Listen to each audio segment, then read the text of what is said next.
The men working the switch engines, the boxcars, the piers, the warehouses, the delivery trucks, the barges, toiled in pleasant anticipation of Saturday night, which was just a few hours away.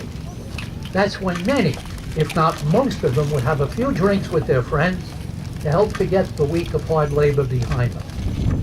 Then would come Sunday, the day of rest. Most of them would spend it with their families.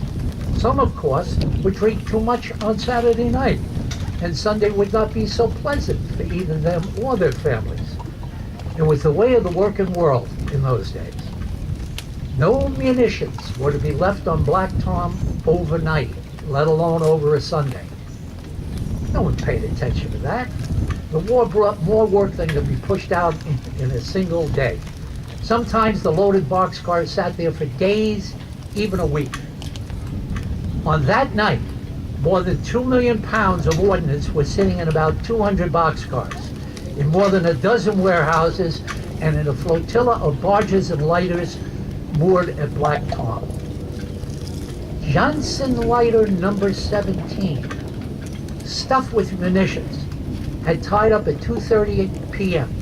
at the express order of the Lehigh Valley Railroad. No sense in wasting a $25 towing fee to go to Gravesend and back. Monday would be soon enough to topple up its cargo. Gradually, as the afternoon wore on, fewer and fewer men were working until by 5 o'clock, Black Tom was deserted, except for the guards, the watchmen, a straggler or two, the few crew aboard the lighters and barges. Black Tom was, as the railroad men put it, a dead yard. No fence separated Black Tom from the mainland.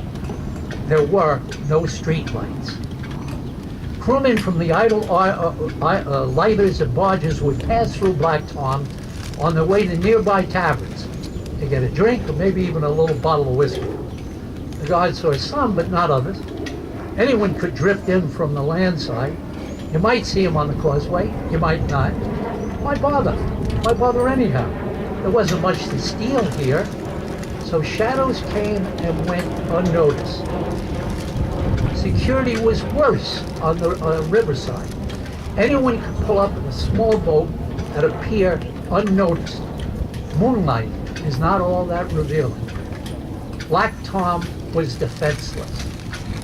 The German sabotage team of Kurt Younke, Lothar Witzke, traveled from the West Coast to join Michael Christoph, a Bayonne man who had been recruited by the German sabotage chief. Younke was a seasoned saboteur. Witzke was a naval cadet who escaped internment in Chile, and Christoph was a drifter who came to America as a boy from Slovakia, which was then ruled by Austria-Hungary. Thus, the three German saboteurs placed their firebombs around midnight in the dead yard that was Black Tom. Then they vanished, unseen. Soon, fires were crackling in 3 different areas of Black Tom. Nobody called the Jersey City Fire Department. The people of Black Tom could handle another little fire or two themselves. They'd done it before. It was too late. The fire had eaten through the floor and walls of one of the boxcars and was devouring the wooden crates protecting the munition. Rounds began to cook off. Shrapnel filled the air.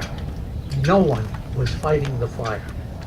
Another fire could be seen on the deck of Johnson number 17 on the North Pier, not far from the railroad tracks.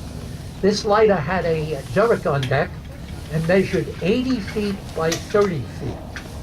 The hole was filled with the most deadly cargo. At 40 minutes after midnight, an American District Telegram fire alarm attached to a sprinkler system in one of the warehouses automatically sounded. 2 of the warehouses, packed with munitions and other war material, were on fire. The sprinkler system could not save them. The Jersey City Fire Department dispatched 3 engines and a ladder truck to the scene. The firemen couldn't even board lighter Johnson number 17. The deck was too hot. They started to fight the fire from the pier. They also attacked the blazing warehouses. The watchmen and guards abandoned Black Tom as soon as the firemen arrived. They ran for their lives. It was 1:05 a.m., July 30th, when the first explosion, the smallest, claimed Black Tom's first victim. Cornelius Layden, the chief of the Lehigh Valley Railroad's police department. His body washed ashore about a month later. The skipper of the lighter was blown into the river. He swam to Bedloe's Island.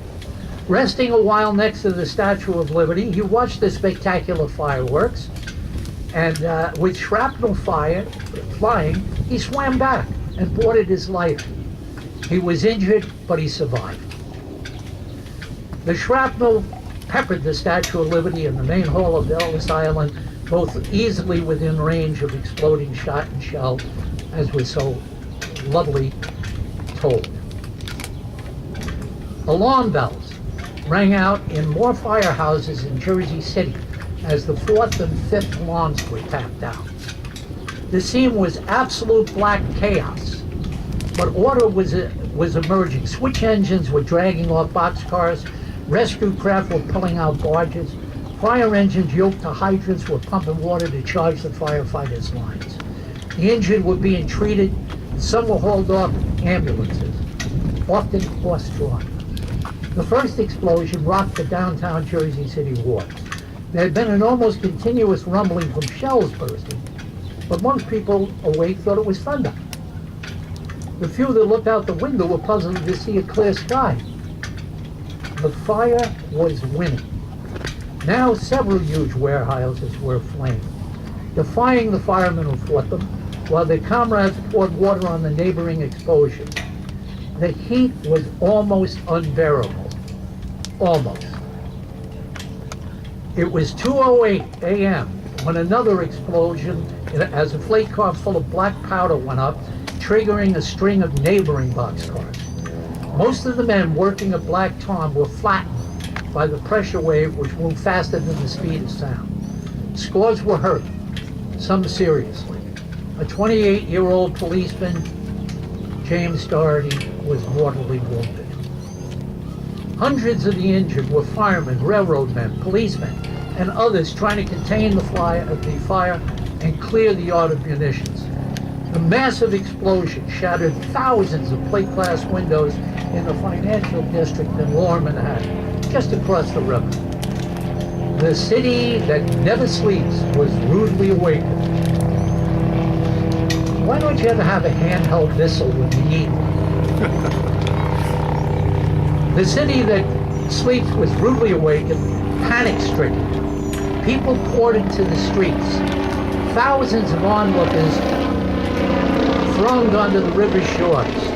Manhattan streets were clogged with autos, taxis, and even horse-drawn hacks in the wee hours of that terrifying moment.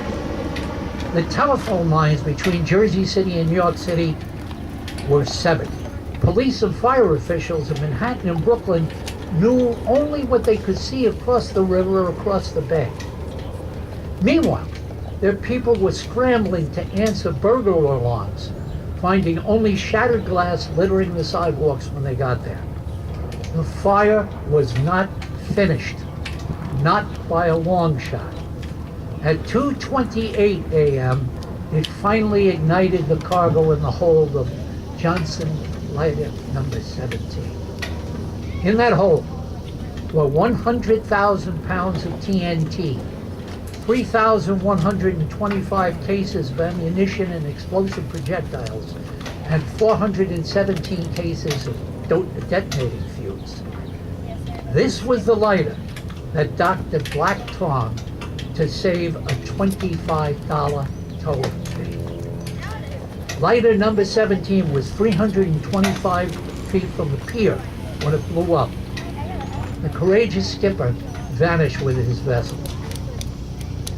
The riverbed, which had been 7 feet from the surface a week before, now had a crater 21 feet deep where the lighter had been. The pressure wave of the blast leveled the warehouses still standing, touched off scores of burning boxcars, destroyed bridges and small crafts at the 6 piers that pulverized, knocked down anyone standing at Black Tom, injuring many as it moved out in a deadly, costly circle.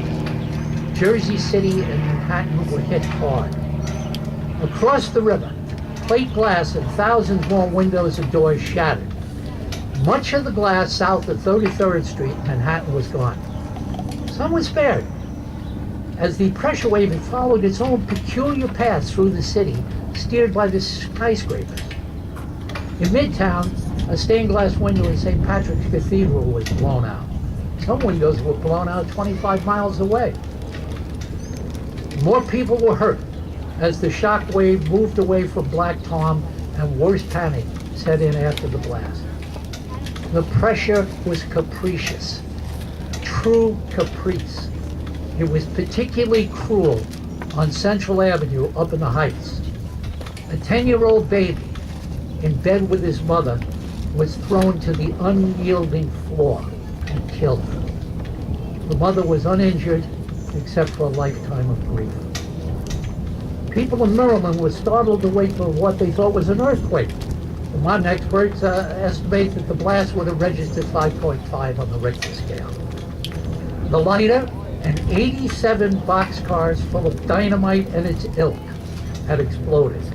Where the boxcars now were, there's a deep waterfall pond several hundred feet long. Those little unmolested fires, touched off by cylinders not much bigger than a cigar, had done the worst. The rest was anticlimax. Fires still burned in the debris as the firemen fought them. Boats still poured water into smoldering wreckage that had once been piers, lighters, and barges. More than 100 men were still being treated for their injuries. Rounds still cooked off and lit up the sky. Millions were terrified, and so it went through the night, and for some time after the sun rose. At least 4 Americans were dead on American soil, hundreds injured, millions panicked, almost unimaginable destruction costing what would now be about $500 million. Billion. America would not know it for years, but it just suffered the worst terrorist attack in its history until 9/11/2001. Black Tom was no more. It was truly a dead yard, forever. Germany gave her sabotage chief a bonus of what now would be $45,000 for the spectacular success of Black Tom. Surely, the sabotage of Black Tom was an act of war. Surely President Wilson would act now. Surely he would ask for a declaration of war against Germany. No. The investigation determined that the death and destruction at Black Tom was an accident. It wasn't until 1924 that Germany was even accused of sabotage at Black Tom. How could that be? Take your pick. Baffled investigators who had never dealt with destruction on this scale, or a political cover-up designed to protect Wilson's chances at re-election. He almost kept us out of war would not have been a very good campaign slogan. My book, while fiction, makes the case for the political cover-up, reaching from City Hall in Jersey City to the door of the Oval Office, where sat James Patrick Tumulty, Wilson's secretary and chief political advisor. He and Haig were old friends from Jersey City. The deal? Haig would help Wilson get reelected in November. Wilson would not oppose the would-be Mayor Haig the following May. They had been political enemies in the past, and Wilson had whopped Frank Haig. When I finished the book, fiction, I wasn't sure that that wasn't exactly what happened. Consider this. Haig immediately arrested prominent local railroad, warehouse, and lighter executives, accusing them of manslaughter and every other thing he could think of. Nothing came of the arrests, which were highly publicized and warmly welcomed. Also consider this. During the investigation, Michael Kristoff, one of the saboteurs, was actually arrested and questioned by the Jersey City police. A relative said Kristoff drunkenly admitted to blowing up Black Tom, but Kristoff was released. Why? The feds agreed with the locals. Tragic accident. The railroad said it was caused by spontaneous combustion. Okay. A month later, the Democrats were arguing that a vote for the Republican Charles Evan Hughes was a vote for war. Wilson was reelected in an electoral college cliffhanger, but he kept us out of war. Indeed. With Wilson's support, Haig is elected mayor of Jersey City, a job he would hold for 30 years, rose to national prominence, and became the bane of American liberals. After more sabotage, more provocation, more damaging revelations, Wilson asked for a declaration of war in April 1917, 9 months after Black Tom. Sabotage abruptly stops. The saboteurs got him. America goes to war and wins it. The devastation of Black Tom is quickly forgotten. Surprise comes in 1924, 8 years later, when the Lehigh Valley Railroad pressed its claim for millions against Germany for the peacetime sabotage of Black Tom. Decades of mind-boggling litigation passed before the Federal Republic of Germany in 1953 agreed to pay the Lehigh Valley Railroad $50 million for its losses at Black Tom. The railroad received its last payment in 1979, 63 years after the night of Black Tom and 3 years after Liberty Park opened. Black Tom is now an indistinguishable part of Liberty State Park. There's no real sign of death and destruction here, except for the welcome historical markers. We look across the river, and we no longer see any sign of death and destruction of 9/11 either. Neither we nor the world will ever forget 9/11, nor should the people of Jersey City ever again forget Black Tom. Thank you.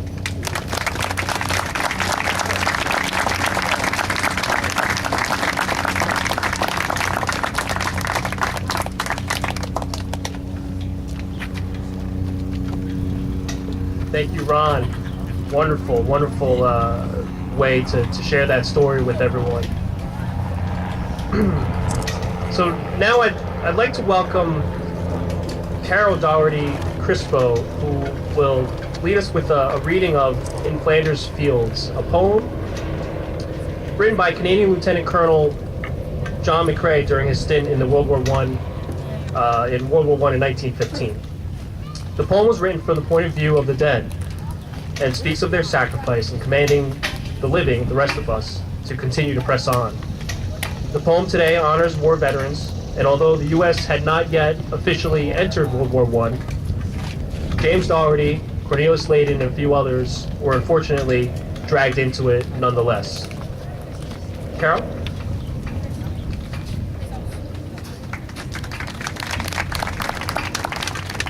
In Flanders Fields. In Flanders Fields, the poppies blow between the crosses, row on row, that mark our place, and in the sky, the larks, still bravely singing, fly scarce heard amid the guns below. We are the dead. Short days ago, we lived, felt dawn, saw sunsets glow, loved and were loved, and now we lie in Flanders Fields. Take up our quarrel with the foe, to you from failing hands we throw, the torch be yours to hold it high. If ye break faith with us who die, we shall not sleep, though poppies grow in Flanders Fields.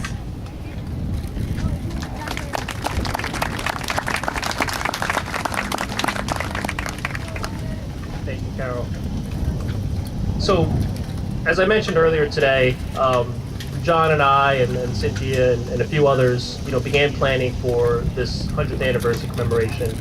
And me, not being a historian, really didn't know, where to start. I thought, we have a couple markers out there in the field that we could probably clean up, brush off, maybe spruce up a little bit, just to update it and give people a more updated information about the Black Tom explosion and the event and the events surrounding it. But it wasn't until I'm not sure whether John or one of our other planning committee members had mentioned to me that the Doherty family, had been involved and were actually here maybe about 10 years ago to receive a Medal of Honor from the Jersey City Police Department on behalf of their grandfather, James. So, Rose Doherty and I began, discussions over the phone, and I asked her, I said, would you be interested in being a part of our ceremony, for Black Tom? And she said, she'll get in touch with her family. I understand that they have family reunions every now and then. So, and I started to think back, a lot of people ask me, why are we doing this? And there are a couple different reasons for putting together a commemorative event. But really, I think when you look at the family here today, the fact that they're together and that they still remember, their past, is really probably one of the best reasons that we should remember our history as well. So, I believe Joe Doherty, the grandson of James, is here today, and he'd like to come up and say a few words for us. Joe?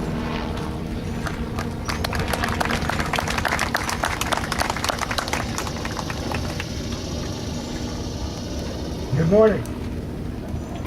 It is a pleasure and a privilege to represent the descendants of Patrolman James F. Doherty, who lost his life in the line of duty at Black Tom, including myself.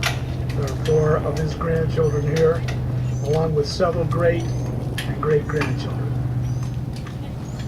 Growing up, my brothers and sisters knew very little about our grandfather. It wasn't until we were young adults that we learned about this part of our family history. All we had to remember him by was a photograph and some newspaper clippings. As time went by, we became hungry to find out whatever we could about the event that took his life. Of course, with the advent of the internet, we were able to learn so much more. In 2006, our nephew, Paul Doherty, contacted the Jersey City Police to see if they might have artifacts, records that pertain to our grandfather. It was that outreach that precipitated the Jersey City Police with honoring our grandfather with the Medal of Honor. We can't thank them enough for all they have done to help us honor his service and his memory. We know that on that night, not only our grandfather ran toward the danger, but many of his fellow officers and other first responders risked their lives to save him and countless others, while explosions and fires rained down. Based on accounts we have read, they performed their duties heroically under extraordinary circumstances. The Doherty family is extremely grateful for the honor that has been given to our grandfather. But we would also like to pay tribute and honor to all of those who risked their lives, as well as many who are unknown, who lost their lives that night. Thank you to Deputy Superintendent Luck, Liberty State Park, and to anyone who assisted in the celebration that was put on today. Thank you very much.